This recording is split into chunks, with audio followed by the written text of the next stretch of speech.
కొన్ని విలువైన సంగతులు విందాం. లూకా సువార్త మొదటి అధ్యాయం. లూకా సువార్త మొదటి అధ్యాయం 66వ వచనం నుండి. ప్రభు హస్తము వారికి తోడై ఉండెను గనక ఆ సంగతులను గూర్చి వినిన వారందరూ ఈ బిడ్డ ఎలాంటి వాడగును అని వాటిని మనస్సులో ఉంచుకునిరి. మరియు అతని తండ్రి జకరయ్య పరిశుద్ధాత్మ పూర్ణుడై ఇట్లు ప్రవశించెను. ప్రభు అయిన ఇశ్రాయేలు దేవుడు స్తుతింపబడునుగాక. ఆయన తన ప్రజలకు దర్శనమిచ్చి వారికి విమోచన కలగజేసెను. తన సేవకుడైన దావీదు వంశమందు మన కొరకు రక్షణ శృంగము అనగా మన శత్రువుల నుండి మనల్ని దేశించు వారందరి చేతి నుండి తప్పించి రక్షణ కలగజేసెను. దీనిని గూర్చి ఆయన ఆది నుండి తన పరిశుద్ధుల ప్రవక్తల నోట పలికించెను. ఆయన మన పితరులను కరుణించుటకు తన పరిశుద్ధ నిబంధనను అనగా మన తండ్రి అయిన అబ్రహాముతో తాను చేసిన ప్రమాణమును జ్ఞాపకము చేసుకొనుటకు ఆగుతాం. మనకు తెలుగు వచ్చి గనక కొన్ని వచనాలు చదివేసుకుంటాం.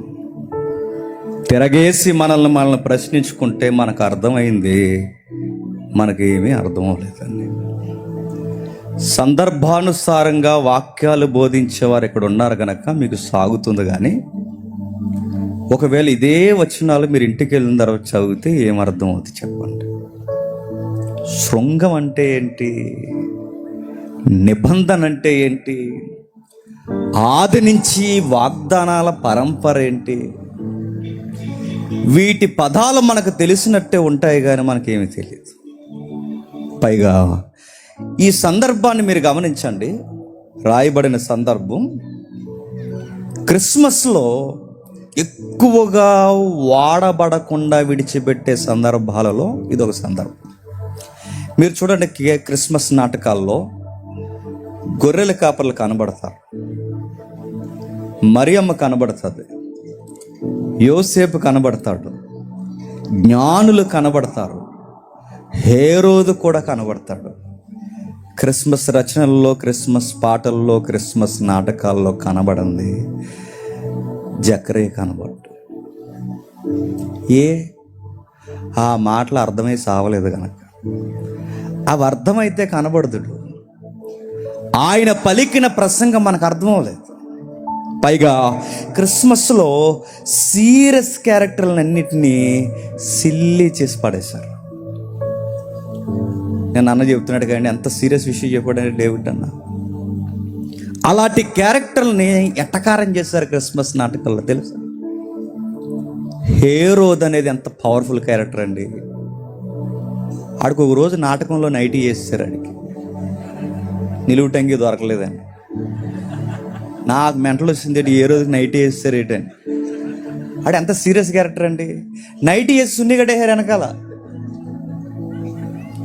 కొన్ని క్యారెక్టర్లని చంపేస్తాం, కొన్ని క్యారెక్టర్లని అర్థం చేసుకోవడంలో విఫలమైపోయాం. తెలుగు చదువుకున్నామని చెప్పుకున్న ఏదో పెద్ద డిగ్నిటీ వ్యవహారం ఎలగబెట్టాం కానీ కొన్ని విషయాలు మన బుర్రకు ఎక్కలేదు. ముఖ్యంగా క్రీస్తు జనన సందర్భాలలో వెలువరించి ముడిపడిన ఈ సందర్భం ఎప్పటికప్పుడు మనం చదువుకున్న వెలుతుగా అర్థం కానట్టుండిపోయే సందర్భం. జస్ట్ సందర్భాన్ని వివరించుకుని మూల మాటలకు వెళ్ళిపోదాం. 2 అద్భుతాలు జరుగుతున్నాయి అక్కడ. ఆ 2 అద్భుతాలు ఏం జరుగుతున్నాయంటే, పెళ్ళై అందరికీ ప్రార్థన చేస్తున్న, పెళ్ళై పాస్ట్రమ్గా ఉన్న, పెళ్ళై అందరికీ ఒక పెద్ద రకంగా కనబడుతున్న 100 ఏళ్ళు దగ్గర పడిపోయిన పిల్లల బుట్టని ఓ గొడ్రాలు ఉందో వృద్ధాప్యంలో ఆవిడ ఎలిజబెత్. పెళ్లి కాకుండానే పిల్లలు కనడానికి రెడీ అయింది మరొక ఆవిడ కన్నిమర్య. ఇదొక అద్భుతం. అది అద్భుతమే చెప్పండి, ఇది అద్భుతమే. ఈ రెండిటికన్నా ఇంకా అద్భుతం ఏంటంటే, ఈ సందర్భంలో మొత్తం 39 పుస్తకాలని ఒకే లైన్లో మాట్లాడుతున్న జకరియా ప్రసంగం నాకు అద్భుతం. నా మాట మీకు అర్థమైందో లేదో? కన్యమరియ గర్భవతి అవడం అనేది ఎంత అద్భుతమో, ఎలిజబెత్ గర్భం దాల్చిందన్నది ఎంత అద్భుతమో, ఈ 2 గర్భాలను చూసి ఆ గర్భాల మీద ప్రసంగం చేశాడట ఎవరు? జకరియా. ఆ ప్రసంగం ఎంత అద్భుతం అంటే 39 పుస్తకాల సారాంశాన్ని ఒక్క లైన్లో తీసుకొచ్చాడు. అర్థమైనట్టే ఉంది, అర్థం లేదని అర్థమైంది. వెళ్దాం, ఇంకా ఆలస్యం చేయకుండా చూద్దాం ఒకసారి. 67వ వచనం చూడండి. మరియు అతని తండ్రి జకరియా పరిశుద్ధాత్మ పూర్ణుడై ఇట్లు ప్రవచించును. ఆయన చెబుతున్నది కాలయాపన మాటలు కాదు, ఊహించి చెబుతున్నది కాదు, తన భార్యను పొగుడుతున్న మాటలు కాదు, తన కళ్ళ ముందున్న విశ్వాసాన్ని మెప్పించడానికి మాట్లాడే పాస్టర్ గారి మాటలు కాదు. ఆ మాటలు అక్షరాలు పరిశుద్ధాత్ముని మాటలు. గంభీరమైన సత్యాలు, నిగూఢమైన సత్యాలు, మౌలికమైన విషయాలు. ఎప్పటికీ ఈ 2 నిబంధనలకి ఒక బిర్జి లాంటి ప్రసంగం. అది బిర్జ్ అన్నారు. ఏముందండి అంత సాగదీస్తున్నారు అనుకోకండి, చాలా ఉంది అక్కడ. చెబుతున్న విషయాలు చూడండి. లేక బిడ్డ పుట్టాడండి. పాస్టర్ గారు అయిన ఈయనే కొంచెం తడబాటు పడ్డాడు. ఇప్పుడు మాకు పిల్లలేంటి సార్, గాబ్రియల్ సార్ అన్నారు. ప్రూఫ్ ఏమనుందంటే, ప్రూఫ్ ఒకటే, నువ్వు నోరు అడిపోద్ది అన్నాడు. అదే ప్రూఫ్. ఇంకంతే. దేవుని ప్రూఫ్లు అడగండి, ఏదో పడిపోద్ది. సరదాగా అంటున్నాను నేను. జరుగుద్ది అన్నప్పుడు జరిగిపోద్ది, అంతే. టైం వస్తుంది, జరుగుద్ది. ఆ తర్వాత వాళ్ళ ఆవిడ దగ్గరకు వచ్చారు. ఏమ్మా మీకు అబ్బాయి పుట్టాడు, ఏం పేరు పెట్టమంటారంటే, అదే సీన్లో నువ్వు నేను ఉంటే ఏమంటాను చెప్పండి. ఆ అక్షరం కలిసిలే కట్టండి, ఈ కలిసిలే కట్టండి, ఈ ఊ కలిసిలే కట్టండి, ఊ. ఆ వెనకాల ఎవడున్నాడంటే వాళ్ళ అమ్మమ్మ ఉంది. అమ్మమ్మ ఏం పచ్చి పూతాడుతుంది వాళ్ళ అమ్మమ్మ. వాళ్ళ అమ్మమ్మకి ఇప్పుడు ఆ కలిసి అక్షరం పెట్టాలి. ఇప్పుడు ఈ పోటుగాడికి ఎవరికి ఈ అక్షరం కలిసి అంటే, ఇది ఎవడు, ఈలో ఎవడున్నట్టు వాళ్ళ తాత. ఈ తాత అక్షరం కలవాలి. ఇప్పుడు ఈ తాత అక్షరం ఎందుకు? ఆ తాత ఎవడు, పెద్ద ప్రవక్త. సారా తాగి చచ్చిపోయాడు వాళ్ళ తాత. బ్రాందీ తాగి చచ్చిపోయాడు, పచ్చిమందు తాగి చచ్చిపోయాడు, రకరకాలు చచ్చిపోయారు. ఇప్పుడు ఆ అక్షరాలు కలాలట.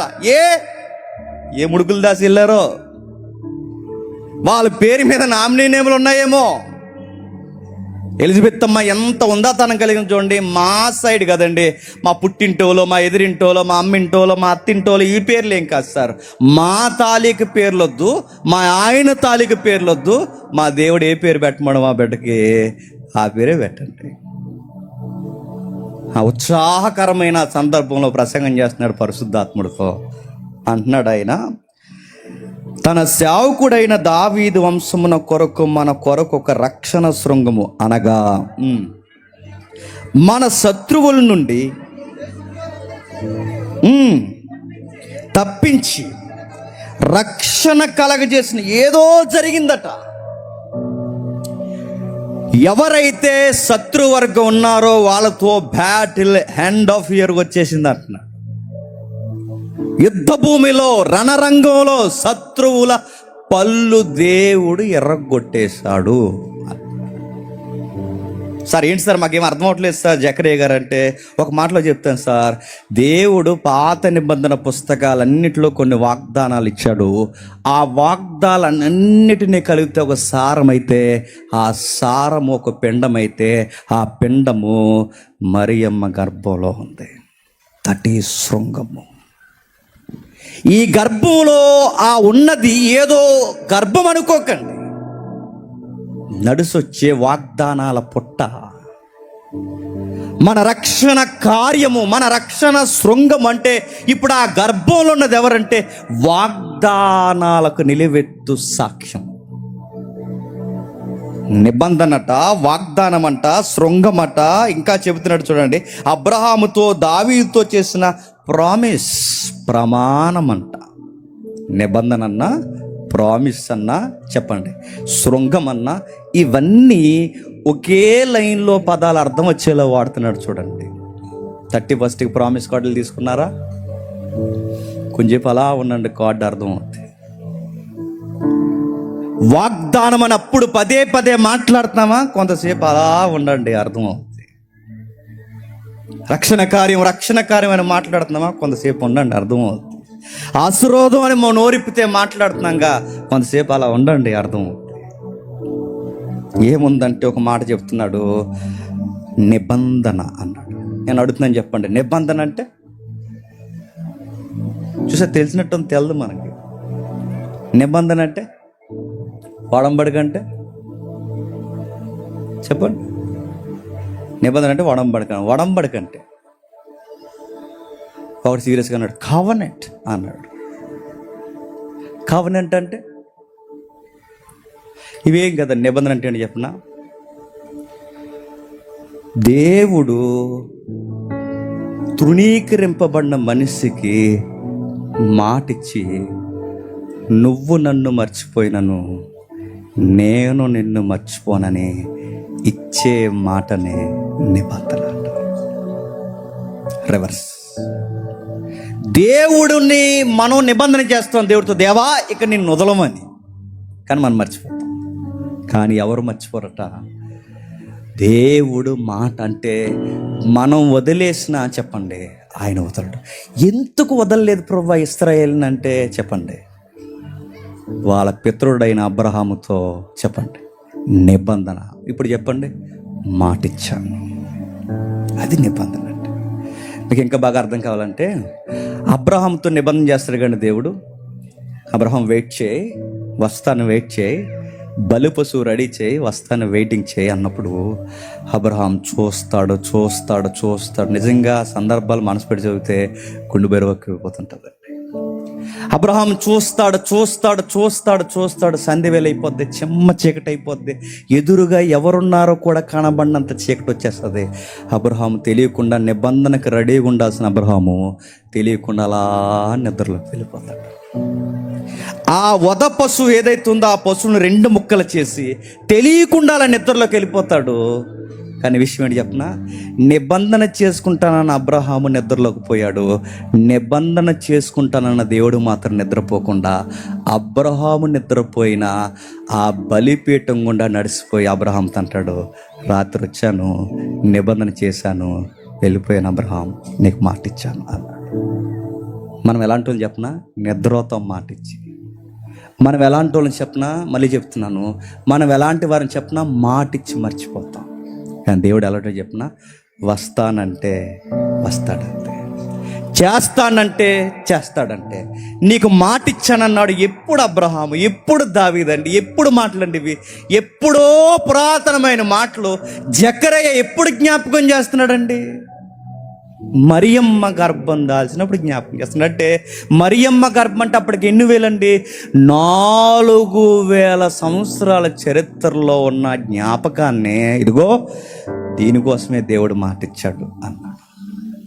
ఎక్కడి నుంచి ఇచ్చాడని 4000 అంటున్నారంటే ఒక్కసారి వెనక్కి వెళ్దామంటే ఆది కాండము జస్ట్ టూకీగా చూద్దాం. ఆది కాండము, అందరూ బైబిల్ చూడండి. ఆది కాండము 3వ అధ్యాయం, 15 వచనం చూడండి. మరియు నీకును స్త్రీకిని, నీ సంతానముకును ఆమె సంతానానికి వైర్యము కలగచేసెదను, అది నిన్ను తల మీద కొట్టును, నీవు దాని మడిమ మీద కొట్టుదువని చెప్పెను. ఆగండి, ఏం జరిగింది? ఏదేను వనవులు అంటే ఒక రగడ జరిగింది. ఆ రగడ వెనకాల ఏం జరిగిందంటే సాతానుగాడు కారణమని తేలింది. ఆ తేలిన దగ్గర స్త్రీకి పురుషుడికి ఆ సర్పానికి, అనగా ఆ సర్పం వెనుకున్న సాతానికి, నీకు నాకు అర్ధరికి అర్థమయ్యేలా ఒక కవనెంట్ జరుగుతుంది చూడండి. అక్కడ కవనెంట్ మీన్ నిబంధన మాట. ఒక మాట ఇస్తున్నాడు. ఏమని మాట ఇస్తున్నాడు అంటే, ఇదిగో నీవు వాళ్ళ మడివి మీద కొడతావు, వీళ్ళు ఒకరోజు నిన్ను తల మీద కొడతారు. అర్థమైనట్టు ఉంది. ఏదో ఇంటిస్తున్నాడు, ఆ ఇంటికి మరియమ్మ గర్భానికి సంబంధం ఉంది. మళ్ళీ అర్థమైనట్టే చెప్తున్నా. ఇక్కడ ఏముందంటే ఆమె సంతానానికి నీ సంతానానికి ఎప్పుడో ఒక సందర్భం జరుగుద్ది. ఆ రోజు ఏం జరుగుద్దంటే మడిముల మీద కొడుతున్న నీ తల మీద ఈ సంతానం కొడతారు.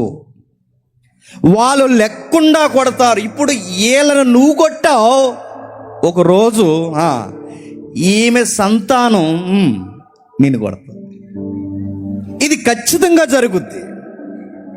ఈరోజు అవ్వ, ఈరోజు ఆదాము, ఈరోజు మానవాళి ఏ సాతాను వలనైతే కొట్టబడ్డారో ఆ సాతాన్ని ఒకరోజు మీరు కొడతారు. అది ఎప్పుడు జరుగుతుందో తెలియదు, కానీ మాట ఇచ్చాడు, జరుగుతుంది.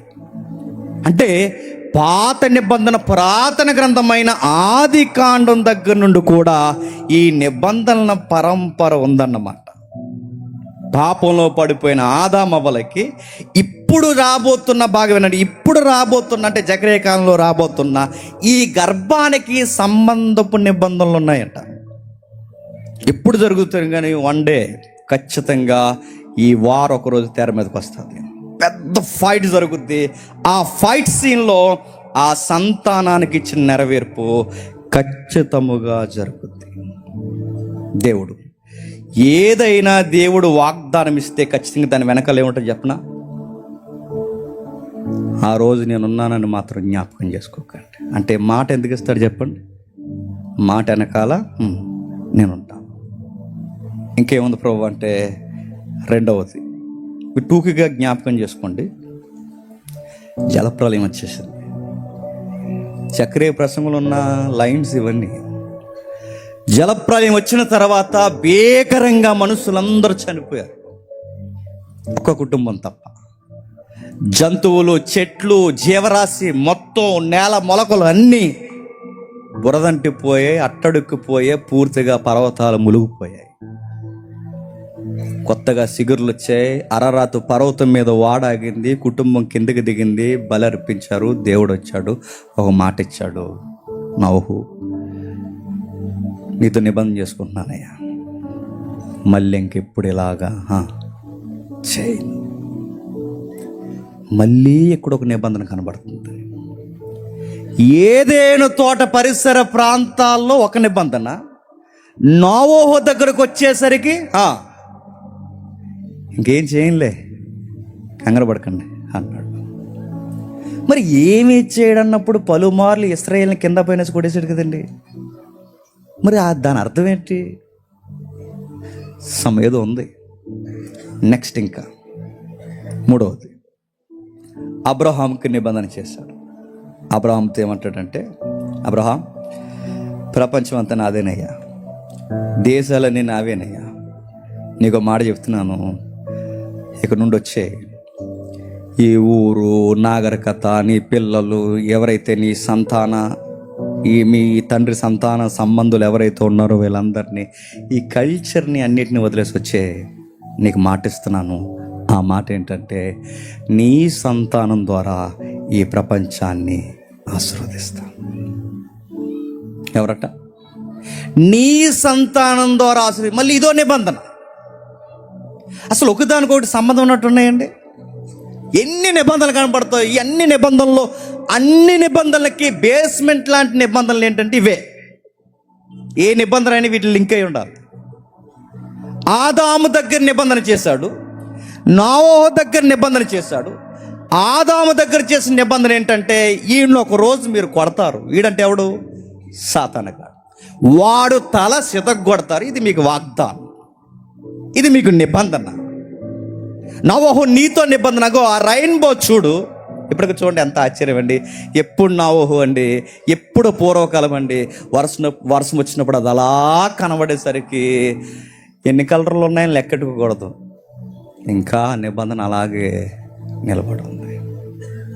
ఆ చూసినప్పుడు చూడండి, దాన్ని చూస్తున్నప్పుడు ఇంకా నిబంధన ఉంది.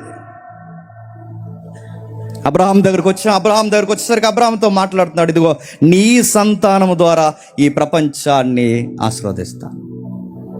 ఒకటి యుద్ధము, రెండు ఏమి అనను, మూడోది మీ ద్వారా బ్లెస్ చేస్తాను.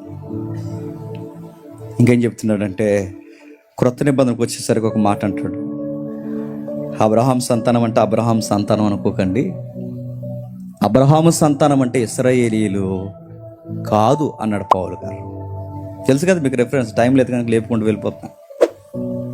ఆ గలతీ పత్రిక రాస్తూ సంతానములకు అనగా సంతానమునకు అనెను, అది బహువచ్చును సమూహాన్ని చూపించేది కాదు, అది ఏకవచ్చును వ్యక్తిని చూపించేది. ఆ వ్యక్తి ఎవరో కాదు, ప్రభు అయిన యేసుక్రీస్తు అన్నాడు అపోస్తలుడైన పౌలు. అంటే అది ఇశ్రాయేలుకి సంబంధించింది కాదా? కాదు. ఒకవేళ ఇశ్రాయేలుకి సంబంధించింది అయితే అబ్రహాముతో దేవుడు ఇలా అన్నాడు, నీ సంతానాన్ని ఇసుక రేణువులంత విస్తారంగా చేస్తానన్నాడు. ప్రపంచంలో అతిపెద్ద చిన్న దేశాల్లో చిన్న దేశం ఏంటండి? ఇశ్రాయేల్. అయిందా? అవలేదు. నీ సంతానాన్ని ఆకాశ నక్షత్రాల్లా చేస్తానన్నాడు. ప్రపంచంలో అతి చిన్న దేశాల్లో చిన్న దేశం ఏంటి చెప్పండి? ఇశ్రాయేల్. నక్షత్రాలంత అయ్యిందా? అంటే ఇది వాళ్ళ గూర్చి కాదు, మరి ఎవరిని గూర్చి? సంతానము. సంతానం అనగానే ఇప్పుడు మళ్ళీ జ్ఞాపకం రావాలి, అవ్వమ్మ దగ్గర ఏ సంతానము గూర్చి మాట్లాడాడో ఇప్పుడు ఆ సంతానం మన దగ్గర ఫుట్ నోట్ ఎవరి కోసమైతే చెప్పాడో, ఆ ఫుట్ నోట్లో ఉన్న వ్యక్తి ఎవరైతే ఉన్నాడో, ఆ వ్యక్తి ఎవరైతే మనకు కనబడుతున్నాడో, ఆ వ్యక్తి అబ్రహాం దగ్గర ఏదైతే నిబంధన జరుగుతుందో, ఇప్పుడు అబ్రహాం దగ్గర ఉన్న సంతానము, అవ్వమ్మ దగ్గర ఉన్న సంతానము, ఈ సంతానం అనే రెండు పదాలు ఒకే వ్యక్తికి సంబంధించినవన్న మాట. ఆ వ్యక్తి ఎవరు చెప్పండి? నజరేయుడైన యేసు. అంటే ఇది ప్రభు అయిన యేసుక్రీస్తు వారిని గూర్చిన నిబంధనలే ఏదేడు తోట నుంచి జరుగుతున్నాయి. అందుకే జకరియా ప్రసంగం అర్థవంతంగానే ఉంది. మన దేవుడు తన ప్రజల్ని మర్చిపోలేదు. పితరుల ద్వారా, ప్రవక్తల ద్వారా ఆదరించి ఆయన ప్రకటించిన ఆ ప్రవచనాలు, వాగ్దానాలు ఇదిగో సంపూర్ణమైన గర్భంగా ఈ 17 ఏళ్ళ ఆడపిల్ల మోస్తుంది. ఇది ప్రవచనాలు నెరవేర్పుకి అంటున్నాడు. ఇంకా ఏముందంటే అవ్వతో అయిపోయింది, నోహుతో అయిపోయింది, అబ్రహాముతో అయిపోయింది. ఇంకెవరు చెబుతున్నారంటే నెక్స్ట్ మోసే వచ్చాడు. మోసేతో ఏమన్నాడు చెప్పండి? మీ సహోదరులలో నీ వంటి ఒక ప్రవక్తని నేను లేవనెత్తుతాను, మీ సహోదరుల్లో నీ వంటి ప్రవక్త నేను లేవనెత్తుతాను. ఇది నిబంధన. మరలా నీలాంటి నాయకుడు ఒకరు వస్తారు.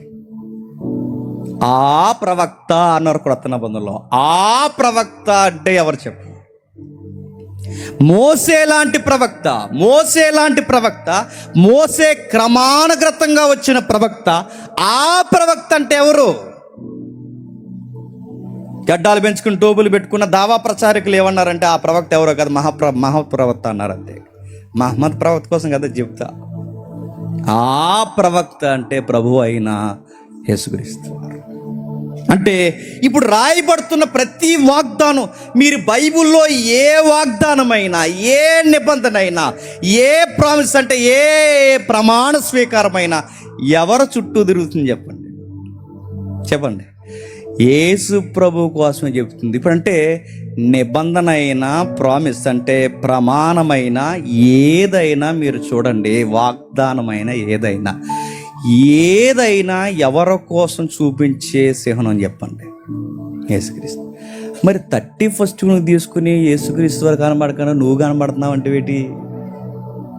నీకు అర్థమైందో లేదో నా మాట. అసలు మన 31st ఏ రిఫరెన్స్ కలిపినా ఆ రిఫరెన్స్ వెనకాల ఎవరు ఉండాలి చెప్పండి? యేసుక్రీస్తు వారితోనే కనెక్ట్ అయి ఉండాలి.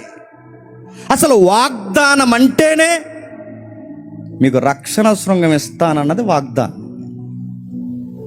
నిబంధన అంటేనే మీకు ఒక శిశువును, సంతానాన్ని ఇస్తానని నిబంధన. ప్రామిస్ అంటే ప్రమాణం అంటేనే మీ మరణ ఛాయల్లో కొట్టుకుపోతున్న మీకు ఇదిగో నా కుమారుడిని మీకు అనుగ్రహించబోతున్నది ప్రమాణం. ఇంకా ఏముంది? ఇంకా ఏం చెప్తున్నాడు? యెరెమీయా గ్రంథానికి వచ్చేసరికి మరలా మాట్లాడతాడు. ఇదిగో మీతో ఒక కొత్త క్రొత్త నిబంధన చేయబోతున్నాను.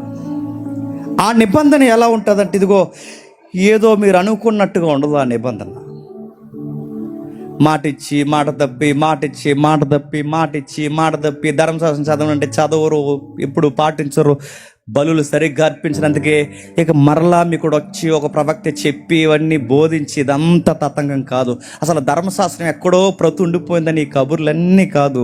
మీకు మాట చెప్తున్నాను, నేను క్రొత్త నిబంధన చేయబోతున్నాను. ఆ నిబంధన ఏంటంటే, మీ హృదయం అనే పలక మీద రాయబోతున్నాను. ఆ రోజు మీకు దేవుని గురించి ఎవ్వరు చెప్పరు. ఆ రోజు దేవుడి గురించి ఎవ్వరూ చెప్పాల్సిన అవసరం లేదు. ఎందుకంటే ధర్మశాస్త్రం మీ హృదయాల మీద రాయబడుతుంది. క్రొత్త నిబంధన ఏంటంటే, ఇదిగో ఆ రోజు దేవుని కోసం బతుకుదామని అనవసరం అవసరం లేదు, మీరు బతికేస్తారు. ఇదొక వాగ్దానం. ఇంకా ఏముందంటే, సొలొమోనుకి దావీదుకి ఇంటర్నల్ లింక్ ఉంది. దావీదుతో చెప్తాడు, దావీదుతో దేవుడు అంటాడు, ఇదిగో దావీదు, నీకు మాట చెబుతున్నానయ్యా, నీకు సంతానం ఇస్తాను. ఆ సంతానం ఏం చేస్తుందంటే, నీ సింహాసనం ఆవిరైపోకుండా ఆ సంతానం ఏళ్తుంది, నిత్యము పరిపాలిస్తుంది. నాశనము కాని రాజ్యంగా నీ కొరకు ఎప్పటికీ ఒక ఏలికగా ఆ సంతానం ఉండిపోతుందంటే అందరూ అన్నారు, సొలొమోను అన్నారు. సొలొమోను అయితే ఇప్పటివరకు పరిపాలించాలి. సొలొమోను ఉన్నాడా? నిత్యము సొలొమోను పరిపాలించాడా? వయసు అయిపోయాడు. పొద్దున మాట్లాడుకున్నాం, అక్కడ మీరు లేరు సేవకుల సదస్సులో. వయసు అయిపోయింది. సొలొమోనుకి వయసు అయిపోయి చనిపోయాడు. సొలొమోను రాజ్యం ఎప్పటికే లేదు. సొలొమోను కట్టించిన మందిరమే లేదు. దావీదుకి చెప్పిన సంతానం నిత్యము ఉంటుందంటే ఎవరు ఆ దావీదుకి చెప్పిన సంతానం అంటే, అవ్వమ్మ దగ్గర నుంచి సంతానం సంతానం సంతానం సంతానం, వాగ్దానం నిబంధన, సంతానం వాగ్దానం నిబంధన, సంతానం. ఎవరండి ఆయన? జకరియా ప్రసంగంలో రమ్యముగా కనబడుతున్న రక్షణ శృంగమైన కన్య మరియము వస్తున్న, చెప్పండి, ఆ గర్భంలో ఉన్న శిశువు ఆయనే, నజరేయుడైన యేసు. మొత్తం పుస్తకాల సారాంశం అంతా ఒక్క ప్రసంగానికి తీసుకొచ్చాడు. చూడండి ఆయన, ఇదిగో ఇశ్రాయేలుకి క్రొత్త నిబంధన. ఎక్కడ నిబంధన? అదిగో ఆయన చేయబోతున్నాడు ఒక నిబంధన. అవ్వ దగ్గర నుంచి నావోహు, నావోహు దగ్గర నుంచి అబ్రహాం, అబ్రహాం దగ్గర నుంచి మోసే, మోసే దగ్గర నుంచి దావీదు, దావీదు దగ్గర నుంచి ప్రవక్తలు, ప్రవక్తల దగ్గర నుంచి జకరియా, జకరియలో కళ్ళ ముందు నెరవేర్పు జరుగుతున్నాయి. ఒకదాని వెనక ఒకటి, ఒకదాని వెనక ఒకటి, ఒకదాని వెనక ఒకటి. ఇవన్నీ దేనిని సూచించడానికంటే, ఇదిగో మన పితరులందరూ దేని గూర్చి అయితే ఎదురు చూసారో ఆయన రానై వచ్చేసాడు. ఇప్పుడు చదవండి, అర్థం వద్దా వచ్చినాళ్ళు చదవండి ఒకసారి. 67 వచ్చి నుండి, మరియు తండ్రి జకరియా పరిశుద్ధాత్మ పూరుడై ప్రభువైన ఇశ్రాయేలు దేవుడు ఆయన తన ప్రజలకు దర్శనమిచ్చి వారికి విమోచన కలగచేసి తన సేవకుడైన దావీదు వంశమును మన కొరకు రక్షణ శృంగమును అనగా మన దేశించిన వారందరి చేతుల్లో నుండి రక్షణ కలగ చేసినంటే, ఇప్పుడు ఈ ప్రవక్తల ప్రవచనాలన్నీ, ఈ ప్రవక్తల రాసిన వాగ్దానాలన్నీ, ఈ నిబంధనలన్నీ ఎవరిని సూచిస్తున్నాయి చెప్పండి? యేసుక్రీస్తు వారు. ఇప్పుడు ఒకటొకటి ఎవరిద్దాం, మెల్లగా ముగించుకుందాం త్వరగా. సాతానుని నీ సంతానం సితగొడతాదని అవ్వమ్మ దగ్గర వెలువరించాడు మాట. నువ్వు మడిం మీద కొడతావు, ఆ సంతానం నీ శిరస్సు మీద కొడతాది అన్నాడు. ఫుట్నోట్లో సంతానం అంటే ఆయన అను, ఆయన నీ తల చితగొడతాడు అన్నాడు. ఎక్కడ కొట్టాడండి? కలవరగిరి మీద లేకుండా కొట్టాడు సాతానగాన్ని. పాపానుకున్న బలం మరణమైతే, మరణాన్ని వాడుకున్న బలవంతుడుగా ఎగిరెగిరి పడింది ఎవడు చెప్పండి? సాతానగాడు. సాతానగాడు కలవరగిరిలో ఓడిపోయాడు చిత్తుగా. ఎక్కడ ఆది కాండము, ఎక్కడ ఏదేనువను అక్కడున్న మాట జకరియా ఎక్కడ నెరవేరబోతుందో చూసేసాడు. ఈ కడుపులో ఉన్న శిశువు ఎవరో తెలుసా? ఈ అమ్మ మరి అమ్మ గర్భాన్ని మోయక ముందే అందరమ్మలకి తల్లి అయిన మన జేజమ్మ ఎవరు చెప్పండి, అవ్వమ్మ చేసిన ఆ తప్పుకి ఇరుగుడుగా ఈ తల్లి గర్భాన మోయబోతుంది. నా ముందు ఒక ప్రవచనాల అద్భుతం ఉందన్నాడు ఆయన ప్రసంగంలో. ఎంత బాగా ఎంత డీప్గా ఆలోచిస్తున్నారు చూడండి.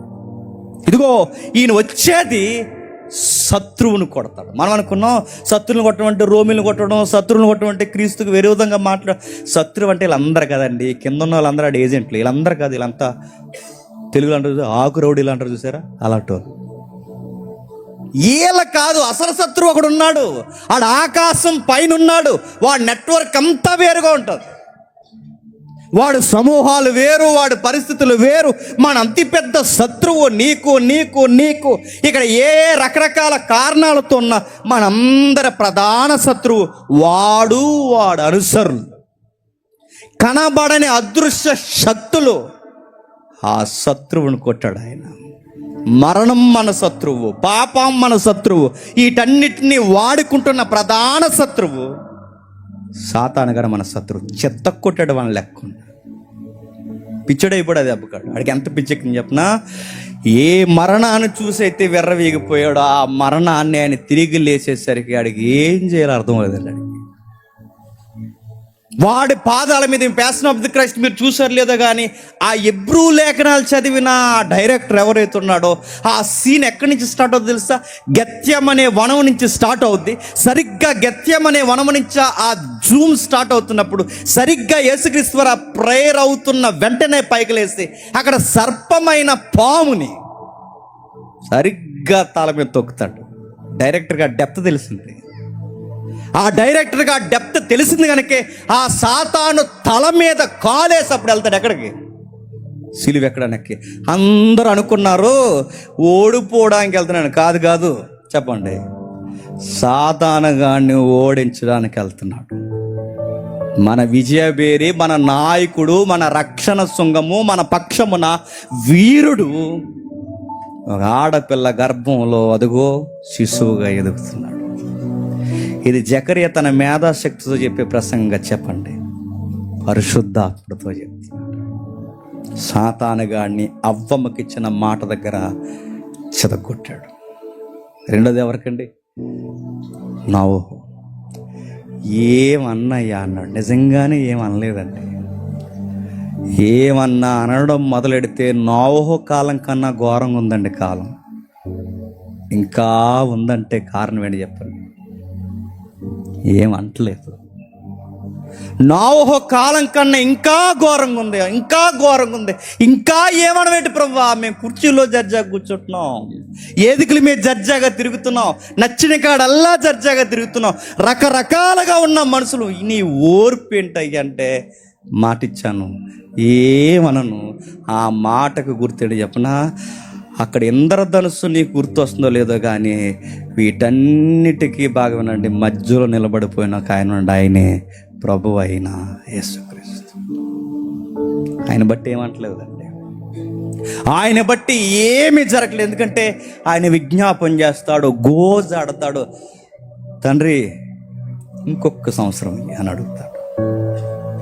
మరొక సంవత్సరం ప్రభువా, లేదు లేదు 3 ఏండ్ల నుండి చూస్తున్నాను ఇది ఫలించట్లేదు, నరికేద్దాం అంటే లేదు ప్రభువా ఇంకొక సంవత్సరం. ఈ ప్రపంచానికి అడ్డంగా శాంతి సమాధానంగా నోవహు దగ్గర జరిగిన జల ప్రళయం లాంటి భీకరమైన కార్యాలు జరగకుండా ఎందుకు ప్రపంచం అలా ఊపిరి పీల్చుకుని బతికేస్తుందో చెప్పండి. ఆయన అడ్డుండిపోయాడు. టైం ఇస్తున్నాడు మనకి, వాయిదాలు పడుతున్న ఉగ్రత రాకుండా ఆపేశాడు. ఎన్ని ఘోరాలు జరుగుతున్నాయండి, ఎన్ని ఘోరాలండి, ఘోరాతి ఘోరమైన ఘోరాలు జరుగుతున్నాయి. ఇన్ని ఘోరాలు జరుగుతున్న ప్రపంచం ఎలా ఉండగలుగుతుంది? నాలో ఒక మాట ఇచ్చిన మాట నెరవేరి 2000 సంవత్సరాల క్రితం చెప్పండి రూపము దాల్చి పరలోకమంది ఇంకా అడ్డంగా మన కొరకు నిలబడింది. మూడోది, అబ్రహాంకు మాట ఇచ్చాడు. అబ్రహాంతో ఏమన్నాడు? నీ సంతానం ద్వారా ఈ ప్రపంచాన్ని ఆశీర్వదించేస్తాను అండి. ఆశీర్వాదం అంటే అర్థాలు మార్చేశారండి. ఎంతలాగంటే ఆశీర్వాదం అనగానే అన్నీ కలిసి వచ్చేయడం అనుకుంటారు. ఆశీర్వాదం అంటే అన్నీ కలిసి వచ్చేయడం అయితే నేను అడుగుతున్నాను, అబ్రహాంకి ఏం కలిసి వచ్చేసిందండి? ఏం కలిసి రాలేదు ఆయనకి.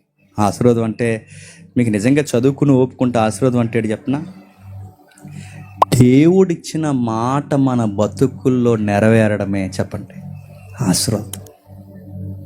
దేవుడిచ్చిన ఆయన మాట మన జీవితంలో నెరవేరడం ఆశీర్వాదం. ఇదిగో నీ సంతానం ద్వారా ఆశీర్వదిస్తానంటే, ఇదిగో నీ కుమారుడైన క్రీస్తు ద్వారా ఈ ప్రపంచాన్ని చెప్పండి దీవిస్తాను. అక్కడ సంతానం అంటే ఇస్సాకు కాదు, అక్కడ సంతానం అంటే ఇశ్రాయేలు కాదు, అక్కడ సంతానం అంటే చెప్పండి యేసుక్రీస్తు. ఈ యేసుక్రీస్తు ద్వారా ఈ ప్రపంచాన్ని ఏం చేశాడు చెప్పండి? ఆశీర్వదించాడు.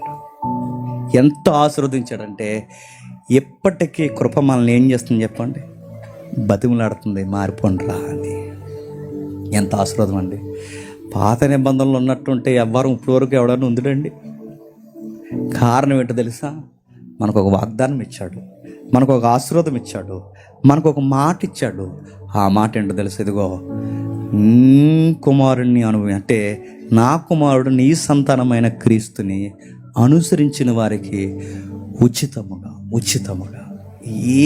మీ ధర్మశాస్త్ర నిబంధన లేకుండా ఉచితముగా ఈ రక్షణ శృంగాన్ని ఇచ్చేస్తా అన్నాడు. లేఖనాలు అన్నాయట, ధర్మశాస్త్రం ఇదంతా కాదు కానీ లేఖనములు యందు రాయబడిన యేసుక్రీస్తుని నమ్ముటయే చెప్పండి నిత్యం. ఎంత ఈజీ అయిపోయిందండి. జస్ట్ ఆయన నమ్మితే చాలట. ఆయన నమ్మితే మనకు నిత్య జీవం ఇచ్చేస్తారంట, అంతే. ఎంత ఈజీ అయిపోయిందని అబ్రహాం ద్వారా మనకు లైన్. నాలుగోది ఎవరు ఉన్నారండి? మోసే. నీ వంటి ప్రవక్త.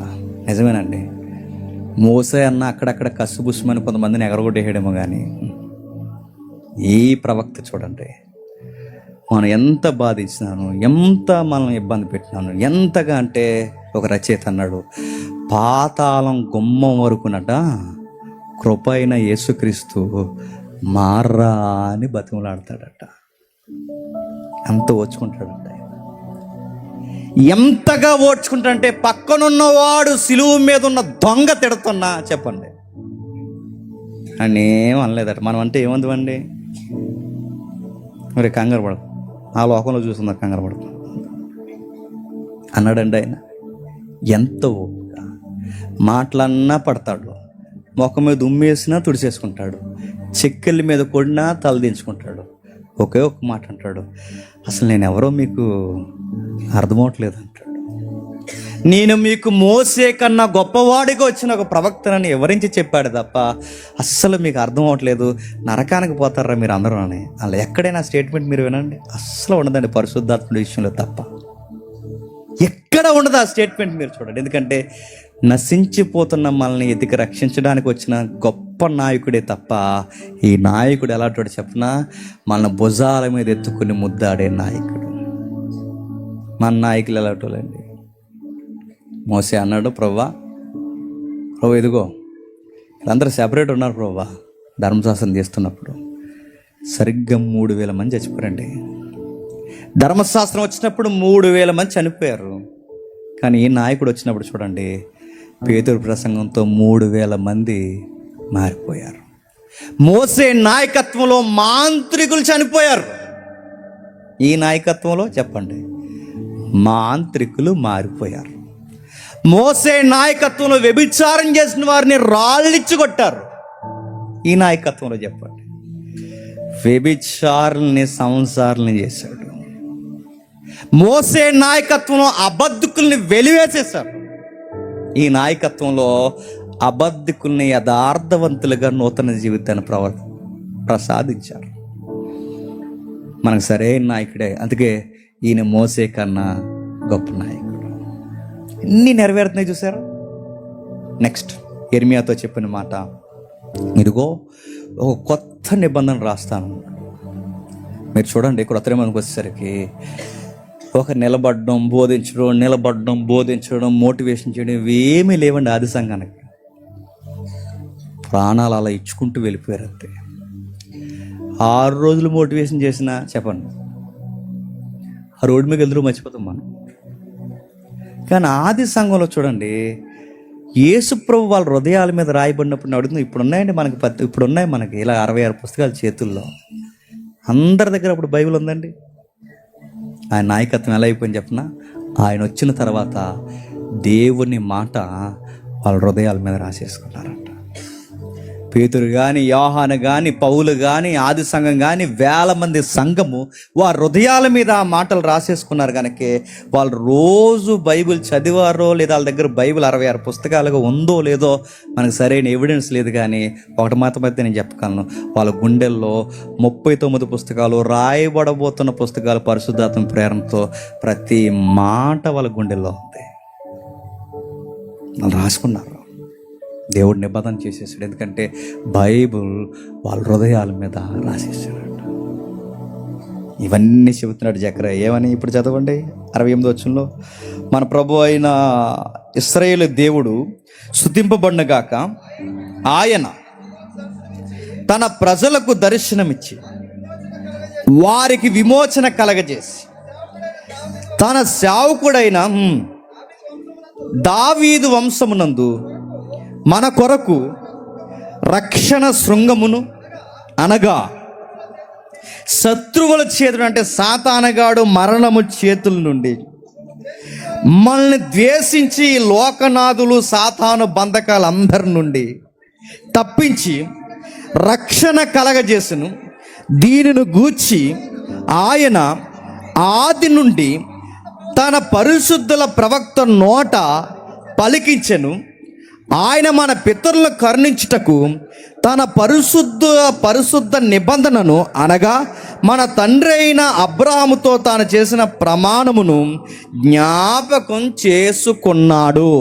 ఆయన మరిచిపోలేదు అనడానికి గుర్తేంటో తెలుసా? చెప్తున్నాడు, ఆయన చేసిన నిబంధన మరిచిపోలేదనడానికి గుర్తేంటంటే మరియమ్మ గర్భం దాల్చడం.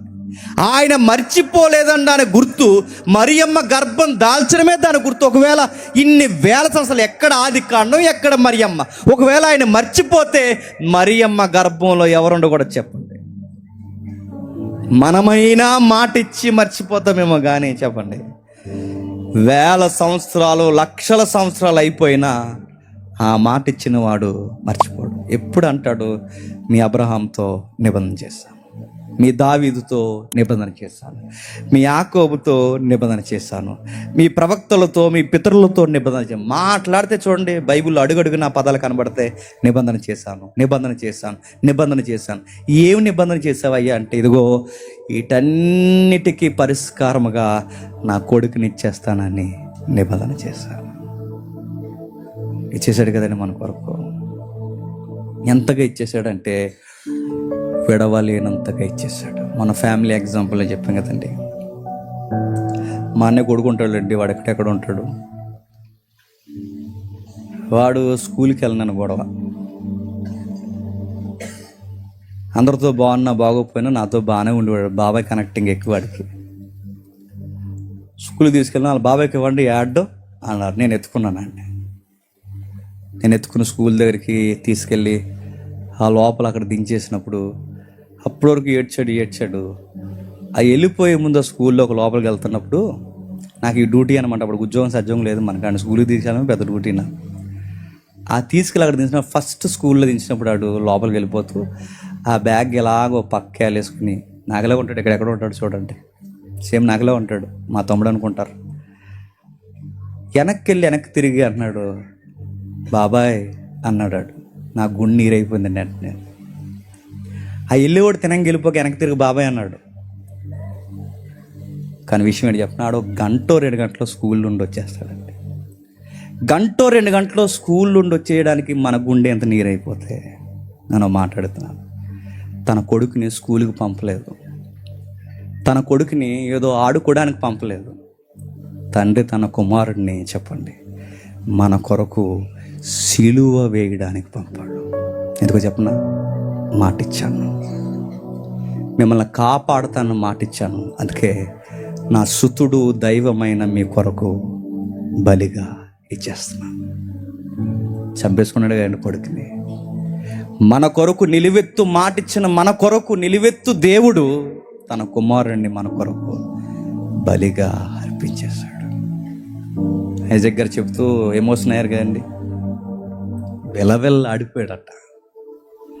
ఆకాశానికి భూమికి మధ్య విలవెల్లాడిపోయాడు. ఎంత విలవెల్లాడిపోయాడంటే కనీసం మంచినీళ్ళ చుక్క కూడా దొరకకుండా విలవెల్లాడిపోయాడు. దాహము తీరకుండా విలవెల్లాడిపోయాడు. రక్తము కారుతూ విలవెల్లాడిపోయాడు. ఊపిరందక విలవెల్లాడిపోయాడు. నిలబడ్డానికి మేకుల మీద నిలబడలేక విలవెల్లాడిపోయాడు. ఎంత బాధ దేనికయ్యా అంటే యెహోవా నుండి వచ్చిన ఈ సుతుడు దైవం ఒక మాట అంటాడు, నా తండ్రి చిత్తము నెరవేరును కాక. ఏం చిత్తం అయ్యా అంటే మాటిచ్చాడు. ప్రామిస్, వాగ్దానము. మిమ్మల్ని నేను ఇంకేమి అనను, మా ఊహతో చెప్పాను. మీ శత్రువుని తల మీద చెదగొడతాను, మాటిచ్చాను. మీ హృదయాల మీద నా మాటలు రాస్తాను, మాటిచ్చాను. మీకు మంచి నాయకుడిని పంపిస్తాను, మాటిచ్చాను. ఇవన్నీ నెరవేరిపోయిన ప్రభువా అని అడిగితే మన కొరకు ఆయన చనిపోవాలి. అదే నెరవేర్పు. ఇదంతా చూస్తున్నాడు ఎవరు? జకర్య. అయ్యో, ఎంత గొప్ప కార్యం చేస్తున్నాయ్యా. ఈ నెరవేరబోయే భవిష్యత్తు ప్రణాళిక ఈ ఆడపిల్ల గర్భంలో పెట్టావు. ఈ ఆడపిల్ల గర్భంలోంచి రాబోతున్న ఈ నెరవేర్పుకి పైలట్గా నా భార్య గర్భంలో కొడుకుని పెట్టావు. 2 అద్భుతాలు నా కళ్ళ ముందు పెట్టావు. అయ్యో దేవా, నువ్వు ఎంత గొప్పవాడు అంటే ఎన్నో వేల సంవత్సరాల క్రితం మా పితరులకు మాటిచ్చావు, మేము ఇంకా నీ జ్ఞాపకం ఉన్నామా అని వాపోతూ పాట పాడుతున్నాడు. ఈ పాట, ఇది పాట తెలుసా? ఎంత అర్థవంతమైన పాట పాడుతున్నాడండి ఆయన. మిమ్మల్ని ఇంకా మర్చిపోలేదా? మా పితరులు మమ్మల్ని మర్చిపోయారు, మా పితరులు మేము మర్చిపోయాం, కానీ నువ్వు మర్చిపోలేదా? అందుకే దేవుడు అంటాడు, మిమ్మల్ని విడువను, ఎడబాయను, మృదుము వచ్చే వరకు ఎత్తుకొని వాడును నేనే. మనం అనుకుంటాం మమ్మల్ని ఎవరో జ్ఞాపకం పెట్టుకుంటారు లేదు నాకు తెలియదు, కానీ మనకు మాట ఇచ్చిన వాడు జ్ఞాపకం పెట్టుకుంటాడు. జ్ఞాపకం పెట్టుకున్నాడు కనుకే తన కుమారుడిని బలిగా మనకి అర్పించేశాడు. ఇక చివరిగా ముగిస్తాను. ఈ కుమారుడు ఎలుతూ ఒక మాట ఇచ్చాడు.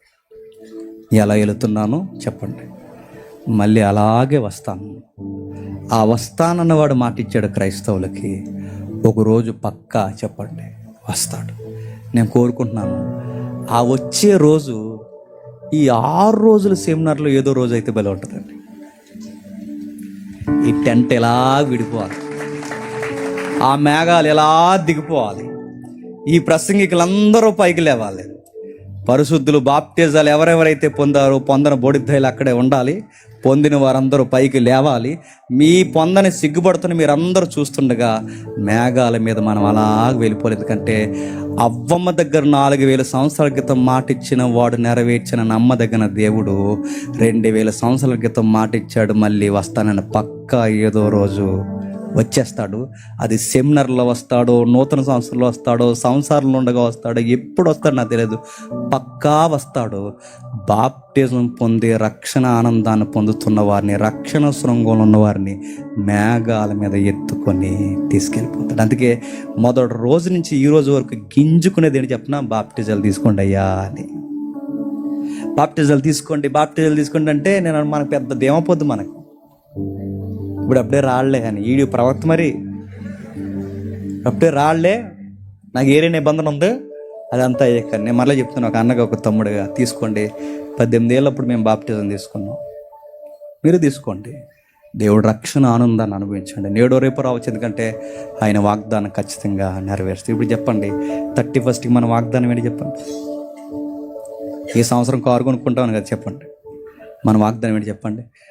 ఈ సంవత్సరం అయినా ఆయన ఖచ్చితంగా చెప్పండి రావచ్చు, ఖచ్చితంగా రావచ్చు. ఆ వాగ్దానం ఖచ్చితంగా నెరవేరింది. క్రైస్తవుడికి ఒకే ఒక్క వాగ్దానం, నా వరుడు ఏదో ఒక రోజు వస్తాడు. సునీల్ అన్నగారి ప్రసంగంలో ఎప్పుడో ఉంటుందండి, భలే ఉంటుంది మాట. రోడ్డు మీద పెళ్ళికారులు వెళ్తే కానీ ఇలా పెళ్ళికారులు వెళ్ళిపోతుంటాయి, ఇలా ముత్తాబు చేస్తుంటారు ఆ కారులని, ఇలా పువ్వులు అంటించేసి అయ్యండి, కొత్త కారులను బాడీ చేస్తుంటారు ఇలాగ అంటించేసి. జీవని వెళ్ళిపోద్ది ఎదరు పెళ్లి కూతురు పెళ్లి కొడుకు అలా రయ్యమని ఆ కారు పెళ్లి కారు అలా వెళ్ళిపోతుంటే పెళ్ళి అవన వాళ్ళందరికీ అనిపిస్తుంది, మనం ఎప్పుడు వెళ్తాం ఈ కారులో అని. నాకు అనిపించేదిలేండి. మనం పెద్ద కారు పెట్టుకుందాం అనుకునేవాళ్ళం. కానీ ఈసారి పెళ్లి కారు చూసినప్పుడు గుర్తుపెట్టుకోండి, మనకి ఎక్కడ మళ్ళీ పెళ్ళిళ్ళు అవుతాయి లేదు, అవ్వకూడదు, దరిద్రం మళ్ళీ అవ్వకూడదు. ఒకసారి పెళ్ళి, ఒకరోజు పెళ్ళి అవుద్ది మనకి, అది గొర్రె పిల్ల వివాహం అవచ్చు. మనం తీసుకెళ్ళడానికి కొన్ని కార్లు వస్తాయట. ఆ కార్లు ఏంటి చెప్పిన, మేఘాలు అలా దిగి మేఘాల మీద పెళ్లి కూతురుని అలా తీసుకెళ్తాయట. ఆ మేఘాలు తీసుకెళ్ళి వరుడు ముందు మనల్ని అలా నిలబెడతాయట. విషయం ఏంటి చెప్పిన, కారు రెడీగానే తిరుగుతుంది. చెప్పండి, పెళ్లి కూతురు రెడీ మసిమోహం వేసి తిరుగుతుంది. తోగరే, మట్టి, శివుడు ముక్కు, చెత్త, చెదారం, ఇంకా రెడీ అవుతుంది ఈ మనిషి. అలా తిరుగుతుంది అది సిరిగిపోయిన బట్టలు వేసుకొని. మనమే సంఘం, డాగులు, మచ్చలు, దరిద్రం. మేఘాలు రెడీగా ఉన్నాయి, వరి రెడీగా ఉన్నాడు, పెండ్లి మండపం పరలోకం రెడీగా ఉంది. నేడు రేపు వచ్చేస్తాడు. సిద్ధపడిన వధువు సంఘాన్ని ఖచ్చితంగా చెప్పండి తీసుకెళ్ళిపోతాడు. నువ్వు సిద్ధమా? రెడీ అయిపో. ఇప్పటికే బాప్టిజాలు పొందున్నావా? ఎదురు చూడు, నేడు రేపు నీ వరుడు రాబోతున్నాడు. ఇప్పటికే నువ్వు బాప్టిజాలు తీసుకోలేదా? ఈరోజు రా, నీ వరుడు నిన్ను